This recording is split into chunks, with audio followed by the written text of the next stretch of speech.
The rain didn't stop for days. It slammed against the old windows like life itself was trying to break in. Daniel sat in the dark, hands gripping a letter that had just destroyed everything he'd built. His company, gone. His savings, evaporated. His dream, crushed by a few lines of cold ink and corporate rejection. For a moment, he didn't even breathe. "How could this happen?" he whispered. It wasn't just failure, it was betrayal. He felt it rising, that familiar storm inside the chest, the voice that screams, "You're done, you're not enough." Every thought was a thunderclap of self-doubt. He wanted to throw something, to scream, to curse the world for being so unfair. But then, he remembered something his grandfather used to say, "You can't stop the storm, boy, but you can learn how to dance in the rain." Daniel laughed bitterly. Dance? How do you dance when you've lost everything? Still, something about that phrase made him pause. For the first time in hours, he stopped reacting and started breathing. That single breath became a small act of rebellion against despair. He stood up, opened the window, and let the cold rain hit his face. It hurt, but it felt real. That night, instead of drowning in anger, he made a decision. If I can't control what happened, I'll control what happens next. He grabbed an old notebook and wrote one question at the top.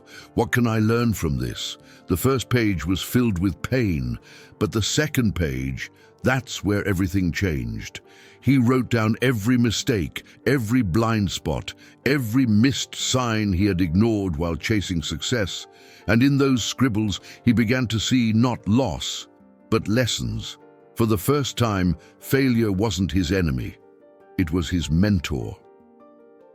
Over the next weeks, Daniel rebuilt his days from the ground up. Each morning, he wrote 3 things he was grateful for, even if it was just, "I woke up."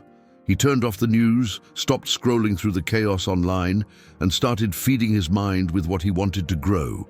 Optimism, not outrage. But the hardest part came when he had to face people, friends who only wanted to gossip about his downfall, colleagues who offered fake sympathy wrapped in curiosity. That's when Daniel realized energy is contagious. So he began protecting his peace like a fortress. He surrounded himself with people who didn't pity him, but pushed him. People who said, "Okay, you fell. Now what are you going to do with it?" Every conversation, every book, every small victory became a spark. He started jogging again, not to escape his problems, but to prove to himself that he could keep moving forward.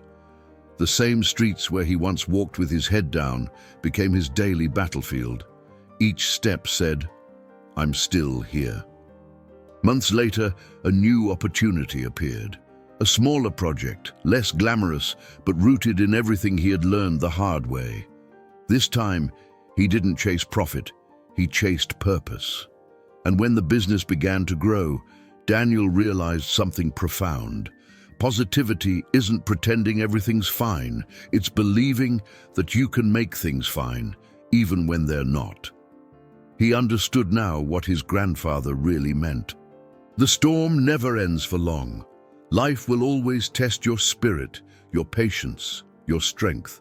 But the difference between breaking and bending is simple: how you choose to respond. He once thought optimism was weakness, a naive attempt to paint the world in colors that didn't exist.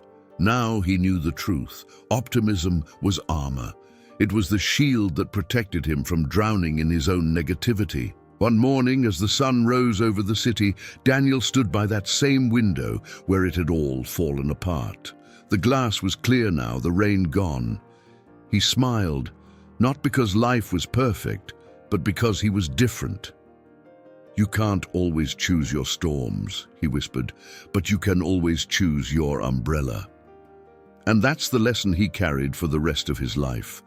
Positivity is not about ignoring pain. It's about refusing to let pain own you. It's the power to believe in yourself when everything else falls apart. It's the quiet, unshakable faith that every setback is just the beginning of a stronger comeback.